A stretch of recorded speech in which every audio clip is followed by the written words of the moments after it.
Hello, welcome to the King Street Cinema podcast. My name's Andy, and I just want to start by saying a big thanks to everybody who listened to the first episode, what went out last month, which mainly focused on First Blood, the Sylvester Stallone classic, which opened the VHS Friday season at the King Street Cinema in Ipswich. This episode will mainly be focusing on Predator, which is August's VHS Friday movie, which will be shown the last Friday of the month. Classic film. I'd catch up with James, the projectionist from King Street, and we chat all things Predator, but mainly about that first movie. James will also be talking to me about some of his cinematic stories from over the years. Dan, the managing director of the cinema, will join me. He's going to be talking about the anime movies that will be shown at King Street, as well as a brief chat about the new membership scheme, which started the end of July. The Pookajee Players, local musicians, comedy musicians really, who were my main special guests on the first podcast, who I spoke to about that Stallone classic, will be chatting with me about Star Trek The Motion Picture and The King of Comedy, two classic films that will be shown very soon at King Street. So I'm going to dive straight in, and we're going to be talking about Predator.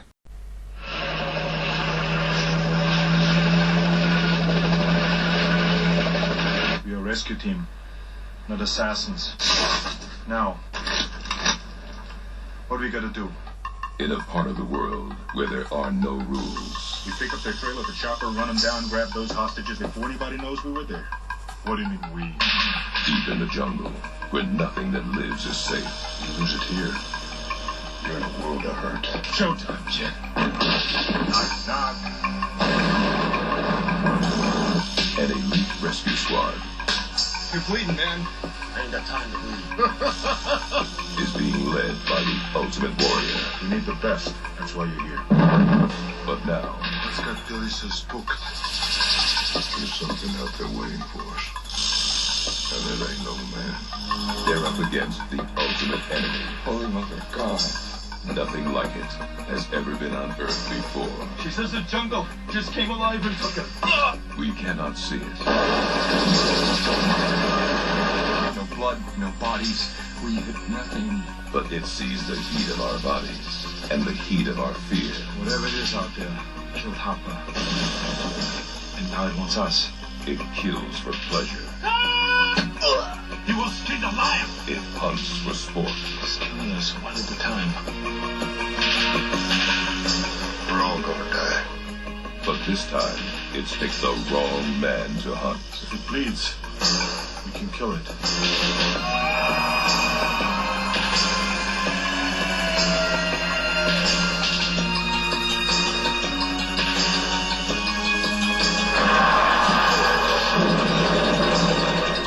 Century Fox presents Arnold Schwarzenegger. Predator. The hunt begins Friday, June 12th at theaters everywhere. Hello James, thanks for joining us again. Hello Andy, nice to see you. And you. Predator, this month's VHS Friday That's movie. right. Yes. One I'm quite excited about. Me too. Yeah. Is this one you rented a lot as a child? Oh, rented a lot, yes. Many times. Yeah. And still a favourite today? A favourite as in, yeah. I mean, if I put it on, I'm happy to see it. I don't generally watch it that much anymore because I've seen it so many times. But yeah, I'm happy that we're going to show it. Yeah. And it always makes me smile when I think about it, nostalgically. So, yeah. It's one of those, it's kind of an iconic movie. It's loads of spin-offs. I mean, the last month I spoke about Rambo, First Blood. Mm-hmm. That's spawned several sequels, animated series, blah blah blah. Yeah. This has less. It stayed with its original kind of darker theme with the spin-offs, with sort of 15, 18 certificate sequels, video games for adults, adult comic books. Mm. But it's really evolved into something, whereas the original one, the premise and stuff, is really quite simple, isn't it? Oh, very simple. It's a just classic sort of, people need to go to a place, rescue some people. Turns out that doesn't matter. There's something out there trying to kill them, and they've got to try and stay alive. Yeah, that's basically it. Yeah, that's the plot. Yeah. And that's a classic sort of action, adventure, survival kind of story. Yeah, and it's kind of throwback to a lot of older movies as well. It's kind of like there's the team, which is very sort of Wild Bunch, that sort of thing. Sold is really, if you look at the poster, which I love the poster, and you've got a reprint of the original poster, and you'd think it would just have a massive picture of the creature or something on it. Yeah. But it hasn't. It's Arnie. And I think that it was pushed as, I think this is off the back of, it's only 3 years after the Terminator, I think. Yep. And Arnie had a few big hits, just after Raw Deal and Commando. Yep. So I reckon... And the poster looks like it could be another Commando, in a way. Yeah. It has... His face is important, I think, on the poster, though, which tells a different kind of movie, because he doesn't look like mean. He looks a bit concerned. Yeah. He's still got a weapon, and he's still looking all, massive with the muscles rippling and everything, but he's got a face of, oh my God, I'm not quite sure what's going on, which is different to that. His previous posters were all just him looking like mean and tough. Yeah. And it's sort of the background suggests with isn't it like the shots in the film where you see the Predator's vision? Yeah, it's kind of that. So it's if you've seen the film, the poster makes a lot more sense. Oh, completely. Yeah. But I think looking at the poster, which I remember seeing a lot as a kid, and on the front of either the box or the poster itself, is very intriguing. I think if you're interested in those kind of films, that it looks like, what exactly is that? That kind of thing. Yeah, because you'd think with Arnie with a gun on the cover, when it says Predator, that he's the Predator. Yeah, exactly. And he's not. No. He's not at all. And I think the poster does, like I say, like his manner on the poster suggests that he's not the Predator. Yeah. But but he is the star, obviously. So, obviously, we want people to come to the cinema and see this. So this is not going to have any spoilers in it. No, we're going to keep it very light on what exactly happens within the film. So if I start to say something, do stop me. Me too. But one thing I really love about this film is just the mixture of genres, because I remember seeing it when really young, and I'd probably seen the likes of Terminator. I've definitely seen like Twins, the ones I was allowed to see. Yeah. And I was just expecting an Arnie action film, which it is. But you've also got horror. Yeah. It's a sci-fi element. Absolutely. The first few, this isn't a spoiler, you'd think it was a sci-fi the way it starts. Yeah. And that's very brief. And then there's elements of a war film when you think about it. They are military. Yeah. And they are veterans of the Vietnam War, and done many missions, and so this is all very much angled as a film that is war or military, based. Yeah. Right. And even the Predator itself is also the same. Like, it's not like the Predator is something completely out of. I mean, it is out of this world, but the creatures from another planet. Not really a spoiler, like you say. But it is a soldier itself in a way, It's like the equivalent of them, really.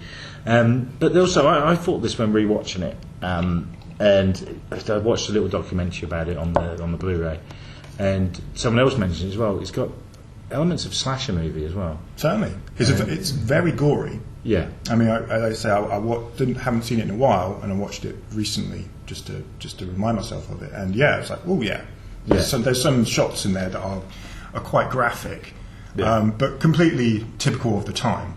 Yeah. I mean, I'll have to check, and we'll all have to check before we go and see it, especially if we're bringing younger people. I do think it's gone down to 15. From the copy that I saw, which was still an 18, right? So the DVD that I saw is an 18, but it's a few years old, the DVD. Yeah. I would be surprised. If that was knocked down to that cut of it was knocked down to 15. I will. I'll put in the notes or something. I'll mention at the end. I'll find out what, because obviously. I haven't checked the BBFC certification on it. Because I know like Alien, for example. When you showed that, that was a 15, but the DVD Blu-ray releases are still 18. I don't know if they have to. Is a different thing for DVDs, home release still. It is, yeah. So it might be that some films are different certificate where you watch them. Yeah. But for me, I'd say this should be an 18. I mean, if we're going to have certification, I would agree. You know, in general, if we're going to have like those kinds of, I mean, because I'm not a fan of them anyway. I think they should just be sort of, you know, one for adults and one for children sort of thing, not necessarily 15, 18, whatever else. But yeah, if you were going to have 15 and 18, I would say this is an 18.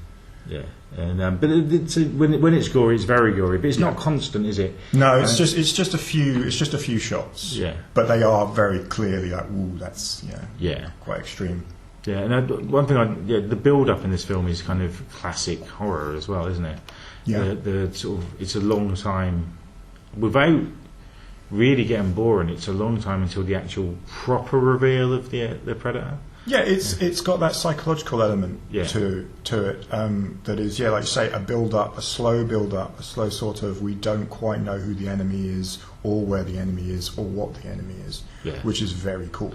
Yeah. Do you think that's one of the reasons? I mean, we can talk about dip in and out, talk about the sequels, but I think that's one of the reasons the sequels for me don't work as well, because it hasn't got that. Agreed, and completely. Everybody is expecting constant action and gore in the sequels, which you kind of get. I mean, some of the sequels I really like, second one especially. Yeah, it's fun. It's more of a fun. I think it's more of a fun film because it knows what it is. It knows it's a sequel, and it's not trying to be anything other than, we're doing another Predator movie, and we're going to give you, in a different scenario, in a different situation, and we're going to give you basically all the things that you wanted from the first film, but with extra craziness. Yeah, I mean, and it's the second one's just in the city. Yeah. This has happened with other sequels where they imply this is going to happen, like the Friday the 13th, is it 6 or 7, where he goes to Manhattan, and for budget reasons most of it's on the boat on the way over there. Critters 3, it showed it's all almost entirely set in a building, apartment complex, so you don't have to have lots of outside shots or exactly like that, but this is done well, establishing shots and everything. I think the budget on the second one was probably huge, because the Predator did very well at the box office for its budget. I think it did 3 or 4 times its budget at the box office, so it was a hit. Yeah, and obviously they had to replace Arnie, which was a big sell for the first one, so they've got Danny Glover and Gary Busey and Bill Paxton, so it's big names. All of those names, well, those who are left, still would draw an audience now, I think. It may be more of a cult following, but the people, there's still names. They'd be still top. Sadly, Bill Paxton not with us. Yes, apart from a few years ago now, wasn't it? So the fact that this got that sequel, and it was a sequel in demand, I personally think came 3 years after, so that's a fine time for a sequel. 2 to 3 years is generally the sort of time if you've got a hit film. Yeah, I suppose nowadays it's more a year, isn't it? When you think about it, when they churn them out quicker nowadays. And for me, I didn't watch it for a long time because of Arnie not being in it, and I think. I think this is just, I don't know why. I wouldn't not watch it because he wasn't in it. I just thought, you get those sequels where there's a different cast, they feel cheaper, they're often straight to video. I think in my head it was like that. I just didn't think it would be. I don't think I saw Predator 2 too long after I saw the original Predator. Yeah. Right. So, and I'm pretty sure the second Predator probably only been out on VHS for very recently from when I saw it, and I think I was just wanting more Predator. I think I don't think I know. I regret not watching that when I was right young. I mean, I reckon I was about 18 when I first saw it. Which, it's not like I legally waited to watch it. But this is a thing when we were younger. Yeah, I kind of missed that all on 13 and watched an 18 certificate video. All different nowadays, of course, streaming and completely. The whole this is the whole point, I suppose, of this VHS sort of grouping of films, as it were, is to sort of to reminisce on that in a way. Even though it's at a cinema, but it's more sort of the memory of what it was like to watch VHS. And I do think for why I'm enjoying this season myself is so many of the films I watched as a youngster, we rented or I got bought for me on video or whatever. I wasn't actually old enough to see in the cinema, so I wouldn't have been able to. No, it's exactly the same for me. So.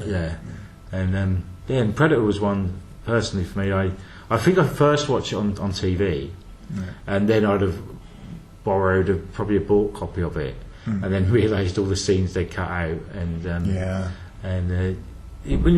this is a film that there could be a more family-friendly version of it. You still have the scares, much like in the original Halloween movie. There's not much gore, if any. There's a lot of this. A few of the. It just adds impact to it, and the fear, not knowing what this thing is, and then seeing what it's done. Graphically, makes it scarier, but it could still work without the gore.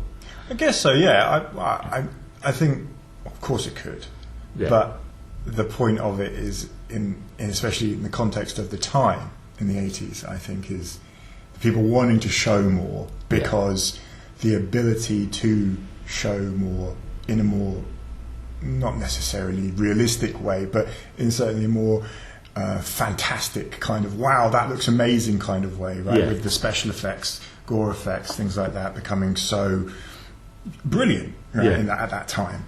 That's why people wanted to, that to be the case, that we want to show these things, because we can now without it looking rubbish. Exactly, and and it's what people wanted. It is what the audience wanted. It wasn't like it was something they were shoving in people's faces and people going, oh no, I don't want that. Like, that was something people were like, yes, brilliant. Yeah, exactly. And when the eventual reveal of the Predator, which I'm sure we all know anyway, people who haven't seen the film will know. Was that Stan Winston? Yes, I'm pretty sure. What did the special effect? Who's just one of the masters. He's the one of, if not the one, at least of the modern era, who everyone that came after him is influenced by him or work with him. And I think they got him in. There was an original creature that just didn't work. It was too small, and Jean-Claude Van Damme was playing at one point. Who there's different stories on why he's not in it, and I generally think the real reason is they weren't happy with the smaller creature. Well, he was going to be working alongside 6 foot plus guys. It's just, he's not going to look. I mean, it's going to be a very different kind of Predator, right? As it were. And I think that they did want to, when it was finally on screen, they wanted it to look visually, massive, like bigger than these already big guys. They didn't want it to be sort of like a ninja kind of in and out kind of thing all the time, it would just be less scary. And just these stories of Van Damme having strops on set and all. I don't think he's not in it because of an ego thing. I think it was the story they say. I mean, I've seen pictures and a little clip of what it was meant to be like, and we wouldn't be talking about this film now if it was like that. Probably not. But should we just talk about some of the characters, because it's not, you've got Carl Weathers as Dylan, who I love. Carl Weathers, he's great. I've never seen Action Jackson, and I really want to. That's not. It's one of them ones that if you didn't see at the time, maybe it's not going to work so well. But I love the scene where he first meets Arnie, or re-meets him. First time you see them together, and they do that big sort of high five handshake. It's a handshake high five that turns into an arm wrestle. And it's very manly and macho. It's hilarious. Bill Drake as Mac. Who? Bill Duke. Bill Duke. Fantastic actor. Been in loads of films of similar type action movies. The other film I remember him from is Commando. Yeah, he was in Commando, which I think probably was the film before this one. And I'm pretty sure that Arnie probably went, let's get Bill Duke, because I think he's great. Yeah, or he said Bill Drake and they said who? He's always good. I think he passed away fairly recently. No, I think he's still alive. I believe he's still alive. Okay. I don't know why. We might have to find out about that. But I'm probably wrong, but I'm sure someone.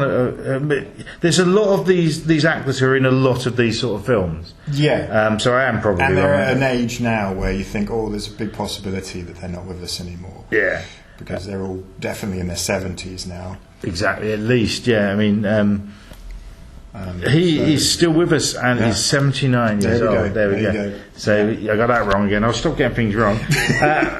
Someone who I will say the name right, and know a little bit about, Jesse Ventura. Oh, brilliant! The Body. Yes. Who a lot of us will know from what was then WWF, WWE, and every time I hear him in this movie, I just think of the commentating on, and he was fantastic. He was like the heel commentator. He was the heel commentator doing the colour commentary, not the play-by-play, and the heel, the bad guy, always siding with the heels. Yeah, it was great, fantastic. There's a lot, so won't go into too much, but Google like on-set stories of this film. There's lots of like Arnie playing pranks on them, and him and Ventura. I think it might have been fun, or they might have hated each other. I think more they liked each other and were playing tricks because Arnie also got him in, and I know it will be Arnie who got him in The Running Man and Batman without question. Yeah, he was also in Demolition Man. Yeah.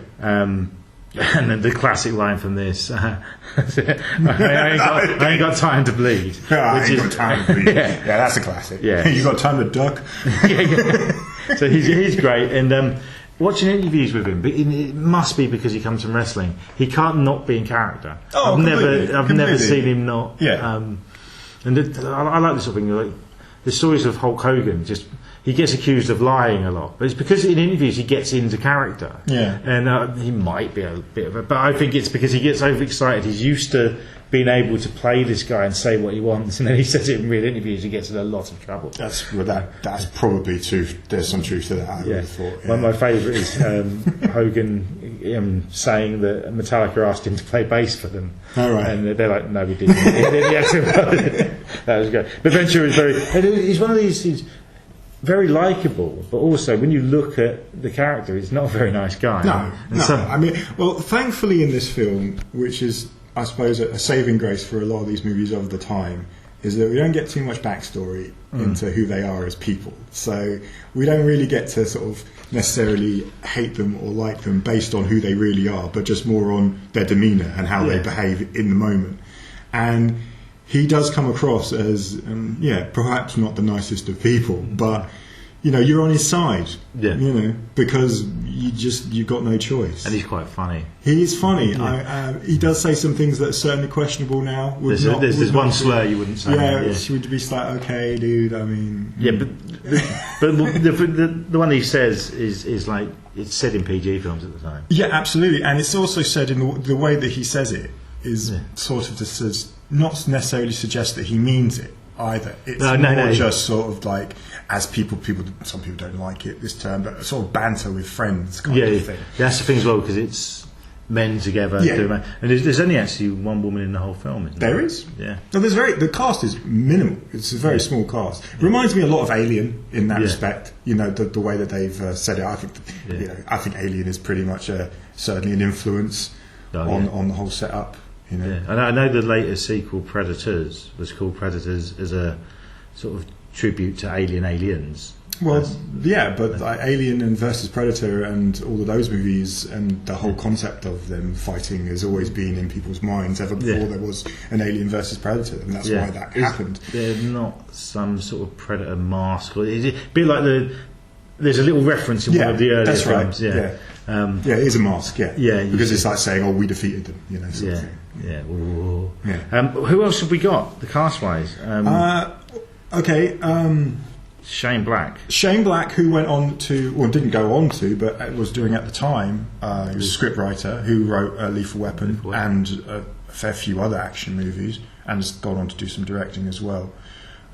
He's been in a few other movies, but not really much. Like I say, he is more. One of the stories I heard is they got him in the movie so that he might be able to help on set, sort of update or. Yeah, he worked as what's called a script doctor, which is basically like more surgeon than doctor. Where you just trim it up a bit or tighten it up the script and stuff like that. Yeah. So and they probably just gave him, you want a little part, because his part is small, but he does say some jokes, which again today you might not be able to say, but I do find them funny. I do think they're you've got funny. to think when it is, and it's that blokes together. So they're kind of they're funny because they're bad. They're sort of they're just bad jokes. He said as well that he was worried that at the premiere his mum went, and that he was worried about her seeing him tell these jokes. And she left the screening, but not because of the jokes, because she thought he was good. The corruptness of the She thought he was going to die and didn't want to see it on screen. Oh right. I'm not giving any. I mean, that's fair enough. I'm not giving any spoilers. So I'm not going to say. No, that's fair enough though. I mean, I think if I would probably do the same. I don't think I'd want to see the film if I had that in my head. Yeah. I wouldn't even bother going and be like, no, I don't want to go to that movie. You might die in it. There's a couple of other characters as well. That, Sonny Landham, who plays Billy, who's great. Yeah. Probably in a way my favourite character of the group. Yeah. Yeah. He's a sort of a what would you say? He is part in real life for he's no longer with us. That was him I was thinking of, right then, isn't it? Yeah. Partly Native American, I think half Native American, and plays the sort of he is the tracker. Yeah. So he's really good at finding the routes and where to go and where people may or may not be and what's been left behind and all that.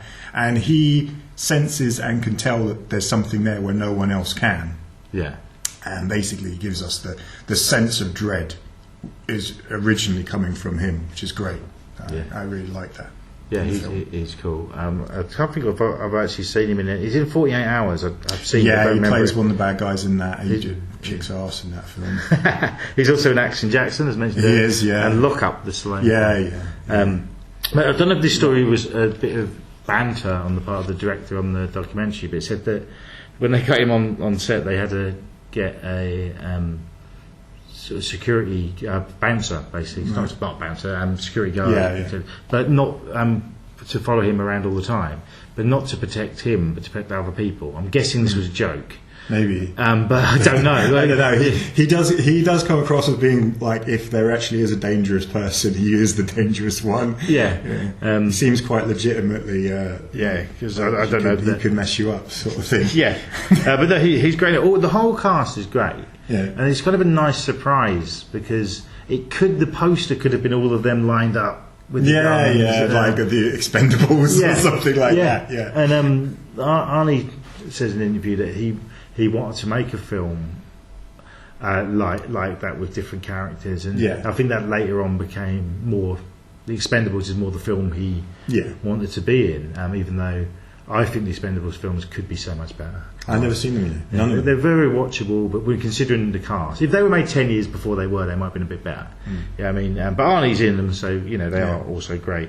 And Kevin Peter Hall as the Predator, who was a 7 foot tall man, which is what you needed in this movie. I mean, that is really what you needed. Yeah. You needed a very, very tall person, not a short ass like Van Damme. Yeah. Is he still with us? No, because he was Harry in Harry and Henderson. He was, and he was put onto this film directly after being in Harry and Henderson. Yeah, so. And you do see him as himself very briefly in it as well. You do? You do. He's is he a pilot or something? Oh really? Yeah, he is in it. Okay. Right at the end, or at the beginning, because there's a helicopter scene right at the beginning and right at the end. So. For those who are listening, a helicopter is a slang term for a chopper. That's get to the chopper. Yeah, we have to say it. That's off the back of the likes of Commando and the arliness of it. There's a few catchphrases. Stick around. Is my favourite. Knock. Yeah. They're great, but it's not as much as in some of the other films. It gives it that arliness. Yeah, he clearly was like, I have to do a bit of that. Yeah. But he stated several times that his favourite catchphrase ever is "Get to the chopper," which he says a few times in it, doesn't he? Says it, I think, twice, but the second time when he's rolling around on the floor is the one that people. It's very clearly like that's brilliant. Just thinking, actually going back to his different genres, parts of this film, especially towards the end, almost remind me of a western as well. Completely. It is a western. I mean, without it being a western, but so many movies are. Yeah. And there are people that work in Hollywood will say that there really is like one or two types of films in the world, and one of them is a western. So I mean, it's a bit of a cliche to say this now, but the superhero films now are the equivalent of westerns in the 50s, and that's so true. Do you want to mention the music quickly as well? Alan Silvestri, I think it is. Which reminded me because he's done the music for the Avengers. He's done loads. Yeah, he has. Credits. He's worked. 136 credits. Mac and Me. That's what I was going to mention. There's all these big films like he's done Forrest Gump, the Avengers, Roger Rabbit, Back to the Future, The Abyss. I've never seen The Abyss. Oh, how have you not seen The Abyss? You've got to see The Abyss. I've got to see The Abyss. And then there's a bit of 50s rock and roll in there. Is it Little Richard and stuff like that? There's the Little Richard song that plays as a Long Tall Sally. Yeah, that's the song. Yeah, I love it being in the film because I love the track. But they are supposed to be Vietnam veterans, and they probably wouldn't have been listening to Little Richard, right? At the time in the 60s anyway. Yeah. That's not, because it would have been that's a 50s song. It wouldn't have been the cool thing to listen to. It would have been, whatever, Stones or something like that. So it's kind of like, it's almost like an 80s thing, because in the 80s the 50s come back. Yeah, definitely. And that's kind of showing sort of more it's an 80s movie than them being Vietnam veterans, if you know what I mean. So I like it being in there because it's a great tune, but it doesn't seem that like really what they would listen to. But that's cool. Anyway. But that's just my opinion. Yeah, I mean, but it's also like a cheery. It's a great tune. It's fantastic. I like it because it's a sort of one of the few things that sort of connects us with the real world, so to speak, or civilization. Oh, sure, that's why and another thing with that is there's not much. You say that the time period, when you think about it, one of the reasons I think this film still holds up is it's kind of timeless, because where they're stuck there with just the guns and walkie-talkies. Things probably wouldn't be that much different now. I mean, technology's come on a bit, but agreed. I mean, I would say you're right, almost completely right, other than just a few little plot points. That there's Soviet influence and communism and stuff like that is in there. It's very little. Yeah. It's not. It doesn't necessarily propel the story and has nothing to do with the Predator, but it is a part of. It's a plot point device for them to be in the position they're in. So, other than that, I agree. It's timeless. You just replace communism and Soviets with whatever else you want to put in there. Yeah, but that's one of the things coming away from it. You almost forget about why they're there. Well, it's like when you summed up at the beginning. You're there to rescue someone. Yeah, doesn't matter why. Yeah, exactly. I mean, we're not told where they are. They're in the jungle. Clearly, it's South America, but we're not told what country or anything like that. Yeah. They filmed it all in Mexico, but that's not mentioned that they're in Mexico, and it wouldn't have been Mexico. It would be like Central America, like Nicaragua or something like that, which they were having. They had lots of problems with the Americans and everything. It was awful. But don't go into politics. No. The other thing I really like about it is, apart from towards the very end, it's all really well lit. It's light. It's set during the day, and with a film like this, you'd expect it to be at night, almost to make it eerie. Yeah, well, there are some shots at night. There's some at night, but there is a lot during the day. And even with the Predator, it's not like it just comes out at night. And of course, they're in the jungle, which is a great sort of setting. It's a fantastic setting because you're camouflage and the trees and everything, and being in the jungle. Like say, we were in the daytime, but it still doesn't look that bright because. The trees, you're in the jungle. It's all, there's stuff around you, and it's eerie. It has a very eerie feel to it, which is sort of anything could be behind that. Anything, anyway. Yeah, it's great. Just going to quickly go back to the sequels again. Did you the more recent one, The Predator? Just reminded because we mentioned him, Shane Black. Yeah, co-wrote that. Right. Yes. And I think I quite like this film. It's a bit. Didn't he direct the Predator, the new Predator? Possibly. He definitely wrote. He definitely wrote it. I think he probably did. I think he wrote and directed it. Yeah. I quite liked it, but I don't think you did. I didn't. No, not particularly. It was, but some of it. It's like some of the humour we mentioned in this one, which you wouldn't do anymore. They do in this. And I think and they do a lot of it as well. It feels quite forced to me. That's what I didn't like about it. Yeah. And I don't know. I like nostalgic things. I like looking back at things from the past, but I don't like the past sort of existing now, if you know what I mean. Like when people say, "Oh, yeah, they were great. Then let's make something that's even more like it was back then." I don't like. Well, I mean, it was set now, and they were acting like the 80s. That's a fault, I'd say. Yeah, I agree. And so when I watched it in cinema, first watch, I quite enjoyed it. For that, I didn't expect it to be like that. Then I did rewatch it on DVD, and I thought it wasn't as good. But I'm like that with a lot of films. Yeah, sure. But he did direct it, and it's 4 years old now. And that's only got like a 5.3 on IMDb, which kind of said it all. Yeah, I would say that's about right for it. It's a kind of middle. Yeah, I definitely prefer it to the Predators, though. I remember seeing the Predator. I definitely have seen it with, you said, with Adrian Brody. Yeah. And they tried, that's one, if I remember correctly, they tried to do a very similar plot take on the first one, aren't they? Sort of, again, soldiers. Yeah, but they're on the Predators planet. Yeah. But it's kind of Same like they sort of are thing. sort of, like elite soldiery type people, aren't they? Yeah, and there's loads of Predators heads now. But I mean, Predators, apart from the original, has got the highest IMDb score with 6.4. Predator 2, 6.2, which I think is wrong. I think that's should get a lot higher. And the original Predator, what we are discussing, 7.8, which I think is more. I think that's right obviously for the first one, and I think the second one is lower. Definitely, it shouldn't be so low. Yeah.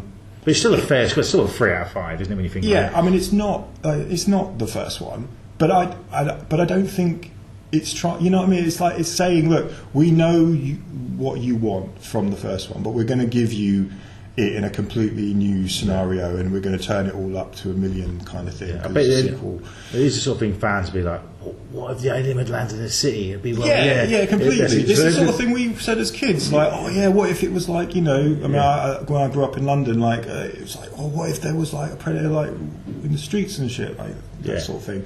Like,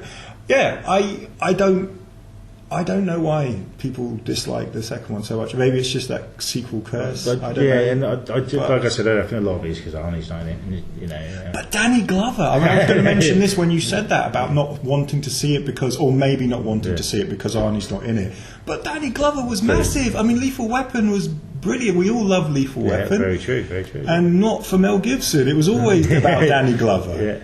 Yeah. So, just briefly mentioned as well, I mean, obviously, it's on the last Friday of August. You can see Predator on the big screen, 8 p.m. Get a ticket, I'll be there. Yeah, definitely. Around the same time, possibly just before, there's another Predator film coming out called Prey. Yeah. Coming to streaming services, one we won't get to see in the cinema. Right. Be interesting to watch the two and compare. I think this is one of those films that I've heard of this, but I don't know much. I think it's made by Hulu, is it? That's right. And it's coming to the Disney Plus over here.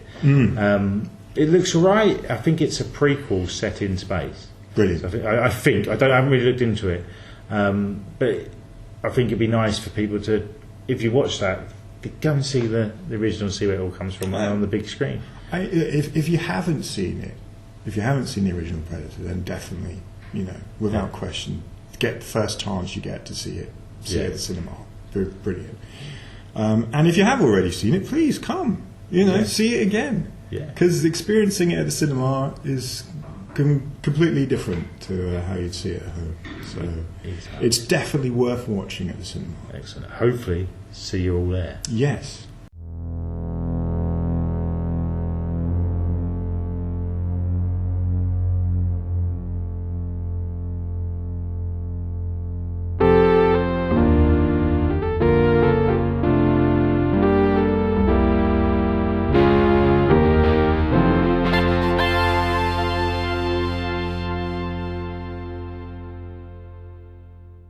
I'm joined again by the Pookajee Players, who are our very special guests on last month's show when we focused on First Blood.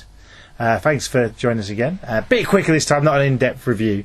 But on the 23rd and 27th of August, King Street will be showing Star Trek The Motion Picture. Yes. I know you're both fans of this movie, and just a quick word about it and why people should go and see it. Starting with Owen. Is it the best Star Trek film? I'll let you decide, but I don't know. Very strong contender. I think it's quite interesting. I don't think anyone who's seen other Star Trek films will recognise those kind of quirks within this. Lots to like of it, I'd say. You've got the big Jerry Goldsmith, of course. You've got Bones of a Beard. And you've got some fantastic light show stuff from a talented director, Robert Wise, who you might know from West Side Story. Yeah, is it? Oh, of course, yeah. Yeah. Yeah. So Is the it- 2 best films ever then? Yeah. So was this your personal favourite Star Trek? I think it might be. There's incorrect correct answers, and then there's the correct answer. This might be the latter. Okay. And Andrew, your thoughts on this film? I know you like it. I think it's wonderful, isn't it? There's something about it, and maybe it's that it's boring in inverted commas, that I think is lost in the later Star Trek films. And while it's probably a fairly sound financial decision on the part of the makers of the later films to go in that direction. I mean, the Wrath of Khan's obviously great. Star Trek 4 is brilliant. I mean, they all have their own charms apart from Star Trek 5.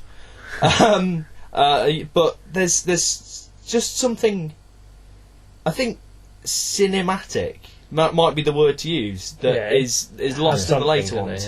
And Well, it's got that big long intro. Yeah. And, you got to think as well. This is massively influenced by 2001, yes, which is a film that is slow, very cinematic, and considered a classic. Nobody really says that's boring. Whereas with this, because it's Star Trek and it comes from that 45 minutes, it's called the motion picture. I love that. It's not called the movie. yeah. Yeah. Look, You know? I mean, it really is a motion picture, whereas The Wrath of Khan is a movie. Yeah. And that is not a criticism of either, but there's something. I think this film needs to be celebrated more. Yeah. It's not without its faults. I mean, Bill Shatner doesn't always look like he wants to be there. His hairpiece certainly doesn't. But it's despite that, it might be my favourite one. I quite like the really on the nose Cold War elements of 6, but 1 it's something else. I can't wait to see it on the big screen. It's a film that has got. I don't know if everyone will actually have a clue what I'm on about. That kind of sense when you're watching it, it's almost sort of timelessness within the film. I know it's just there is something to it, and I don't know what that is, but something almost special. Yeah, and it was one of those that it's a U certificate as well. I think it's the only Star Trek film. Which is quite weird because It's not a kids' film by any means. There's someone with no hair in it. Genuine horror. Yeah, it's got that tenseness like 2001's got. But I mean, because the original series itself is often kind of a horror, I think, as much as it is kind of highfalutin sci-fi. There's a kind of even sort of body horror element to a lot of it, which I think carries over into this film again more than really any of the others. Yeah. And it's a U certificate, really. Yeah, well, it certainly was when it first came out. I mean, I'll have a quick look, but I'm sure it's a U certificate because it's quite a randy film as well, which the later films aren't in the same way. Yeah, it's a certificate. Apart from obviously the ones with sort of Picard in the kind of the skin tight jumpsuits, but we don't need to go into that. Yeah. But you got to think rubbish. On the original release, all 3 of the original Star Wars trilogy were U certificates as well. Yeah, that makes a bit more sense. But there's, I don't know. It's But I suppose It delivers most things, isn't it? but it's a lot of it's sort of psychological, isn't it? yeah. So But I mean, it's sort of. Yeah, I'm surprised by that, but I'm pleased because It means everyone can see it. Yeah. exactly. And surely that's what Star Trek is all about. Exactly. And very quickly, what I've got you, because another film I don't know if you've seen, which is being shown at the cinema very soon at King Street, is The King of Comedy, which is shown September the 6th. So we'll probably have another podcast out before that. But the Martin Scorsese, have you seen this? Yeah. Are you fans of it? I love it. I don't remember it well enough to comment. I don't think. A while ago. Yeah. So maybe you should go along on Tuesday the 6th September. Perhaps we'll have to. And Andrew? Yeah, it's great, isn't it? That's another one that is. It's only a PG. Really? King of Comedy's a PG. It's got that sort of Taxi Driver feel, and obviously, you got Robert De Niro in it. But yeah, a PG Scorsese. Oh, again, because that's quite. Doesn't Martin Lewis slightly- walk around with no kecks on in that? Does he really? Yeah. Who? Jerry Lewis? Yeah, that's the one. No. He's got. Did you say Martin and Lewis walk around with no case? But this is one. This is really underrated. It's a drama, a bit of a thriller, really, I suppose. but comedy also elements. really funny. Yeah. Jerry Lewis, one of his first, if not his first, serious role. A lot of people say he is pretty much playing himself in it, which is not a very nice thing to say. King Comedy, I'm definitely going to go and see it. That's part of the 1982 season, which you both came to Fast Times. Yes. And your thoughts on that? Oh, that was a blast. No, I've never seen it before, so that was a really pleasant surprise, I think. Yeah. Owen, did you? I've really enjoyed it. I didn't quite know what to expect, and I think in certain elements you expect the worst, but come out really well. Yeah. That's certainly a film that I'd seen years ago, but seen it on the big screen, and you wouldn't think a film like that would be that much better on the big screen, but with all the 80s music and the shots in the shopping malls and stuff, you just got to see it. It was all more like you was there than watching on your TV. I think that's a shame. The same shopping that's in Commando, isn't it? It looks the same. Oh yeah, well, which is an awesome film. Yeah. But I mean, that's Fast Times is a film. I don't say it about many films, but I could happily watch another hour of it. Yeah. Yeah, and it's just a nice film. Yeah. So yeah.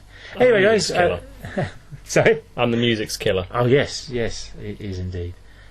Much like, but differently, Star Trek: The Motion Picture. The music in that is fantastic.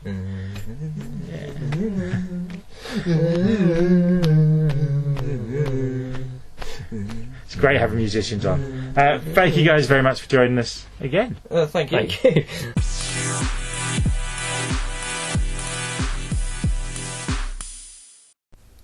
Hi Dan, how's things? Very well, thanks. How are you, Andy? I'm good. Thanks for joining us again. Pleasure to be here. Thank you. Just going to talk briefly about the classic movies that you've shown recently. Obviously, we're talking about Predator at the moment, but this is before the showing, so we can't really say much about the audience reaction to that.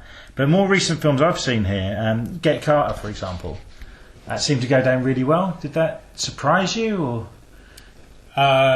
It did surprise me actually. I think we had a lot more for the first show than we had for the second show, but even the second show was extremely well attended.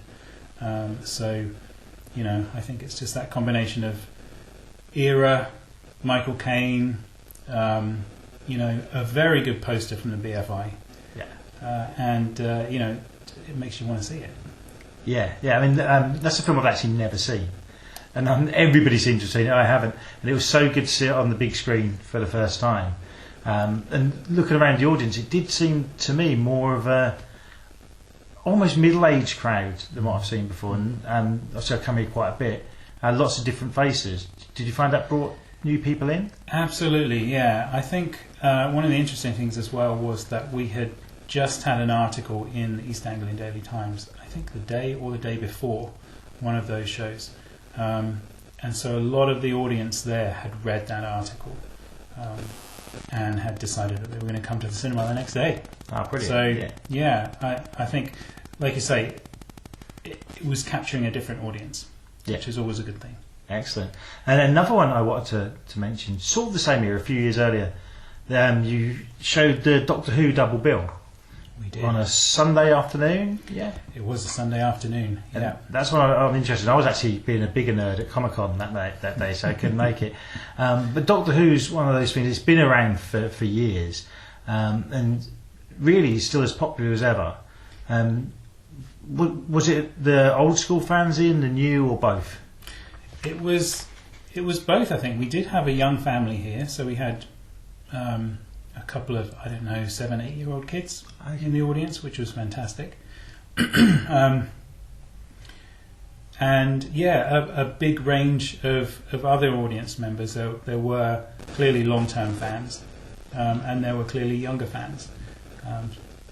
I'm not sure whether all of them had seen both of those films before, but either way, it would be like they were watching them for the first time. The 4K restoration in a cinema.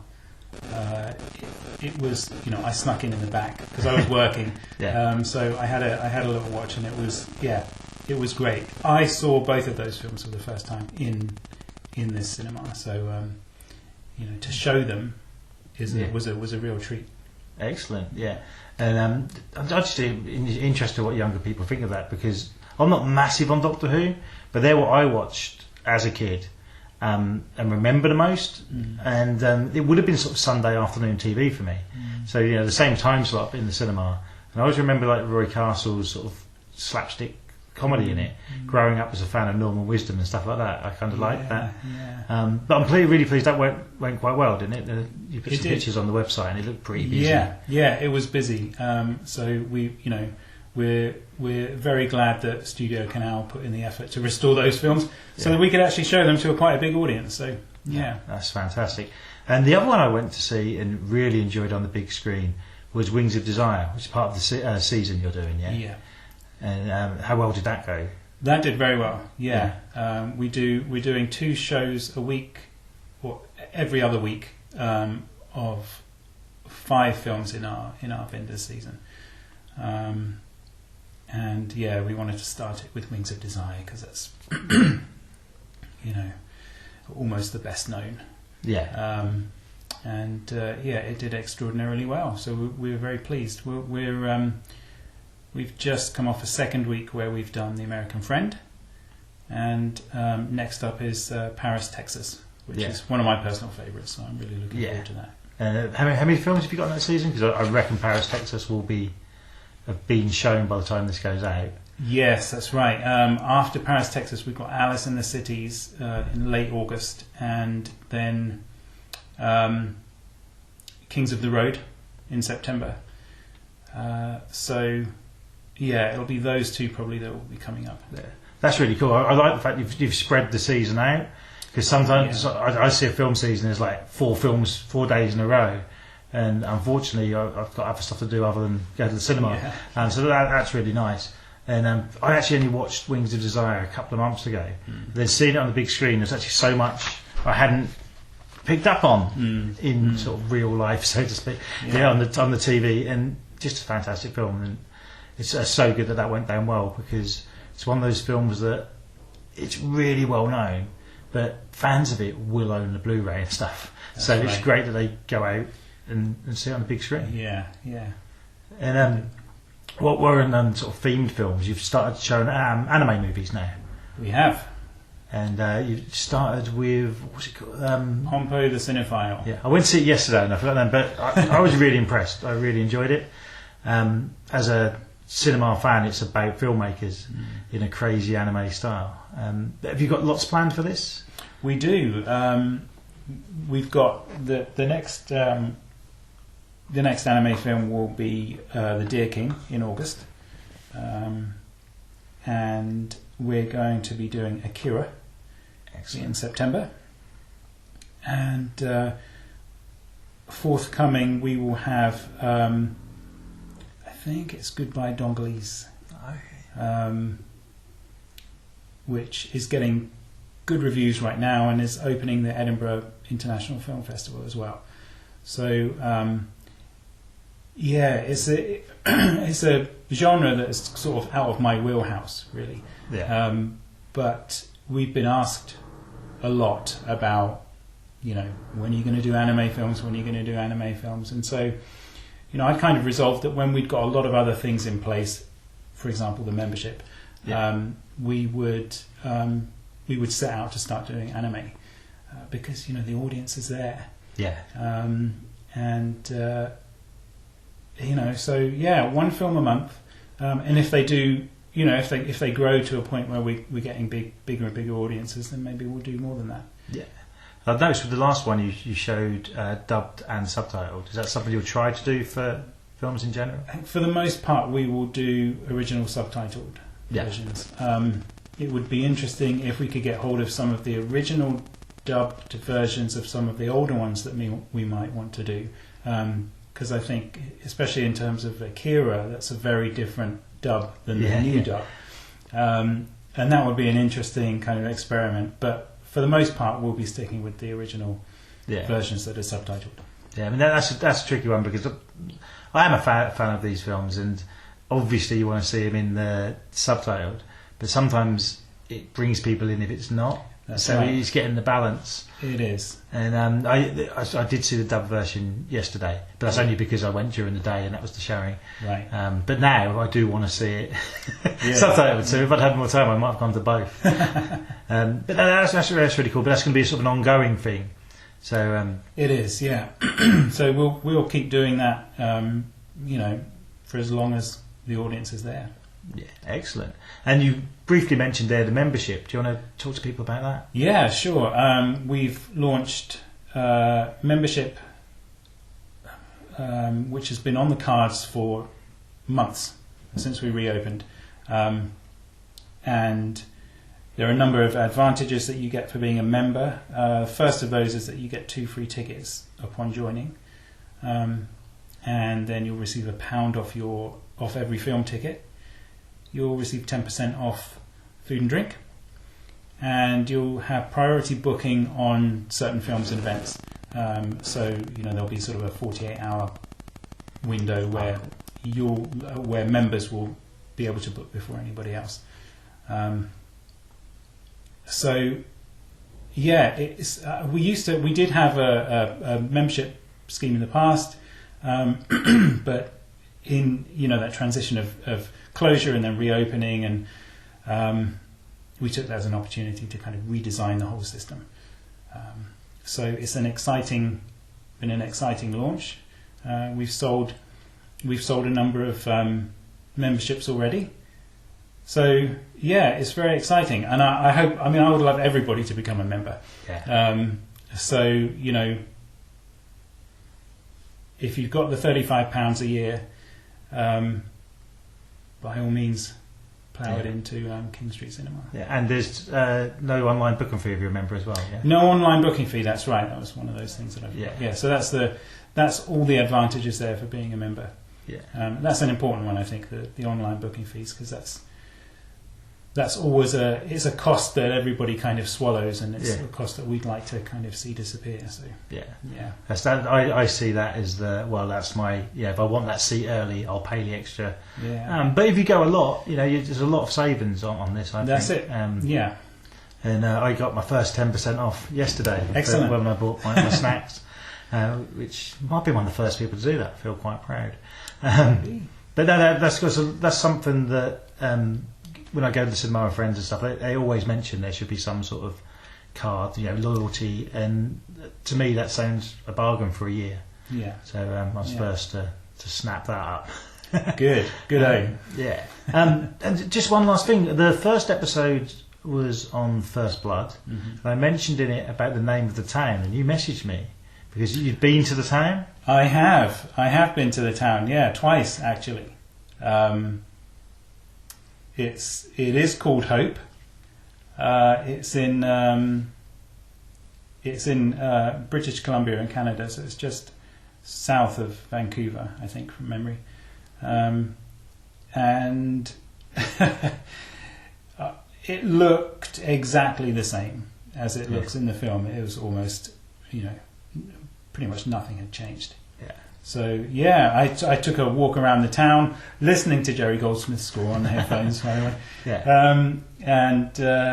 Yeah. Took a walk around the town, and then took a walk around some of the trails as well. That during the forest sequences in the film.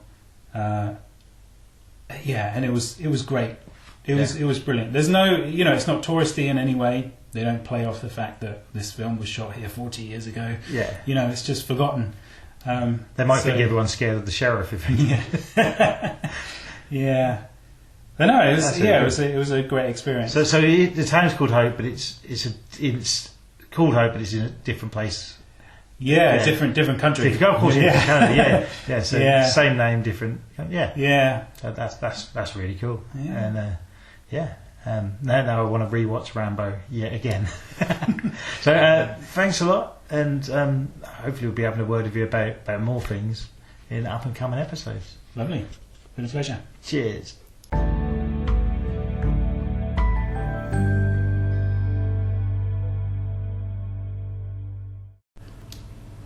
James is with us again, and you've been working at the cinema now quite a while, yeah?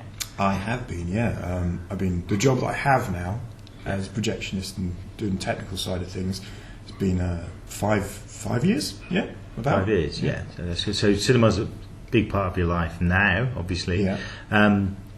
You've chatted with us about films. I'm obviously a big cinema fan.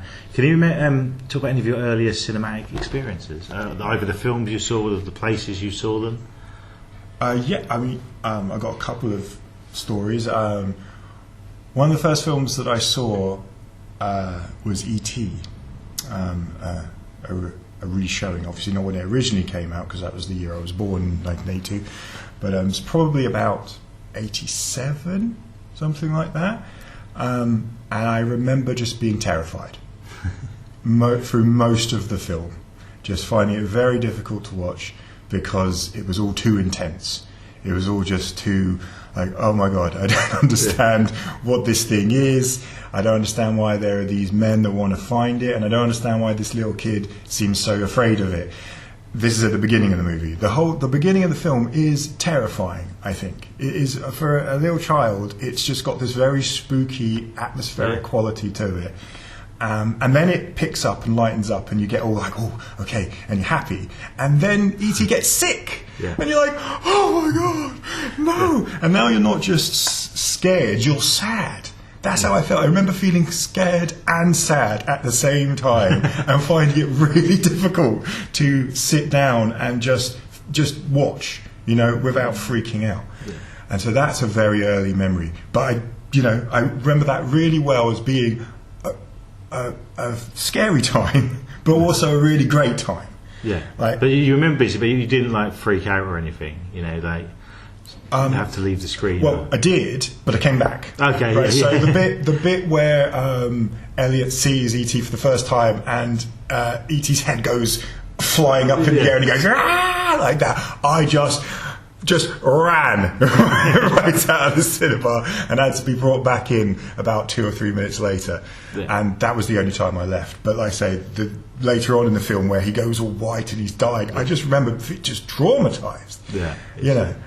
But then he gets better and he goes home and it's like, yeah, woo. Yeah. So yeah, that's an early one.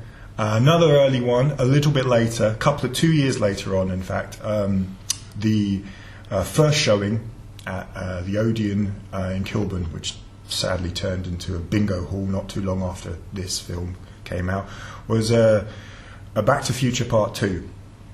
And it was the first time that I'd ever been in a cinema where I was the little kid, and everyone, 95% of everyone that was in the cinema, and it was full, were teenagers. Just teenagers being loud, obnoxious as teenagers are, throwing popcorn at each other. It was like... What, during the film? No, before the film started.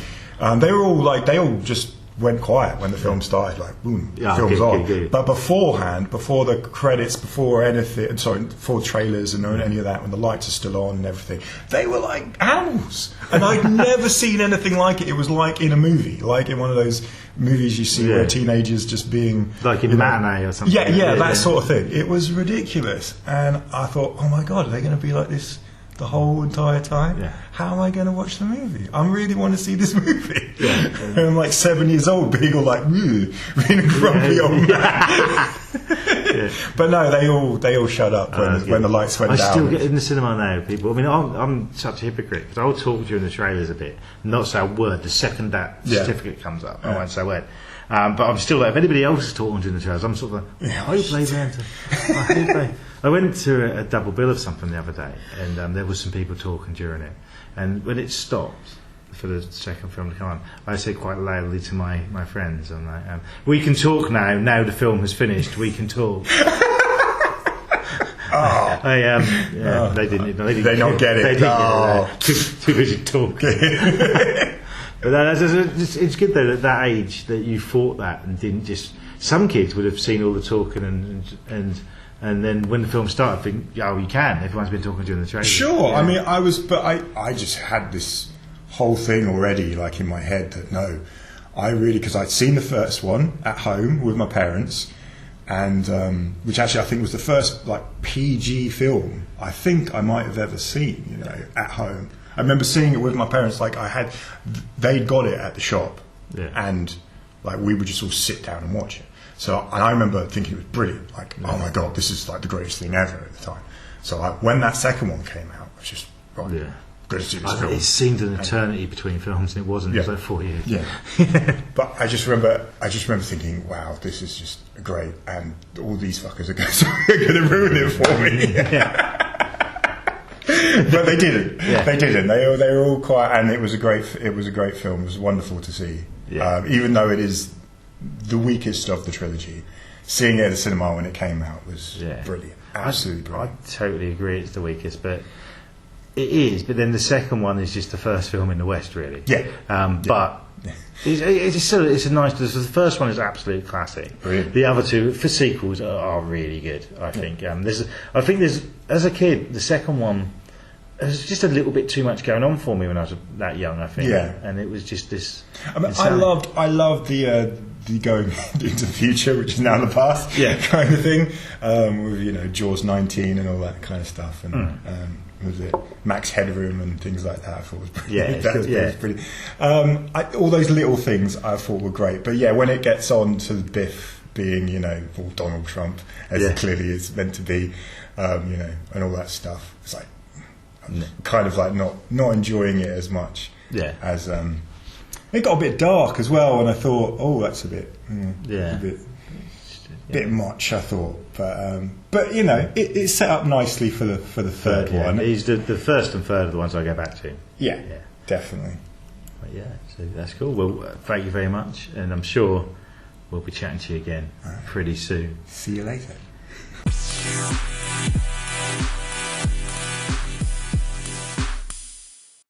Well, that's just about the end of the podcast. Big thank you to James, Dan and the Pookajee Players for joining me.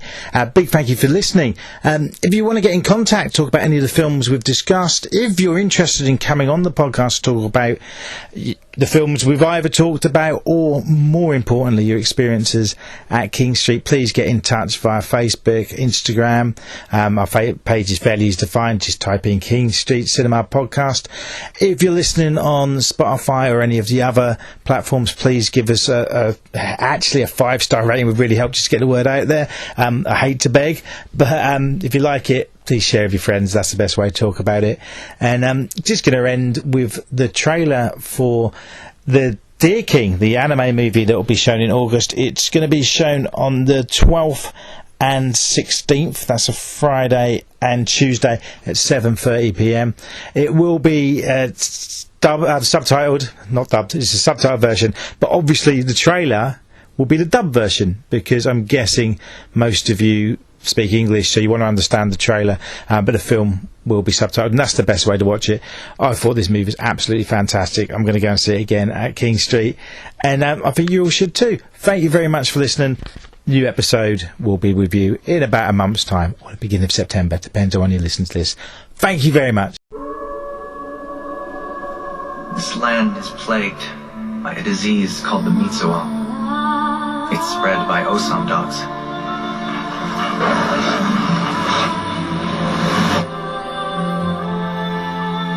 I'm a survivor once again. Dada, I found you. It's you. Allow me to accompany you. You said you want my blood. What for? Your blood was able to defeat the Mitsuo, and that makes it a very powerful weapon in this fight. Found you. Come, find me. Dada? The child. She's an orphan from a nearby village. But there are things more important than blood. Without her, I'd be lost. Why do you fight it? Just give in. I want to see her grow. I want to keep watching over her. Only the chosen ones can survive the disease. That does not justify giving up. It isn't fighting against destiny how we've managed to survive this long.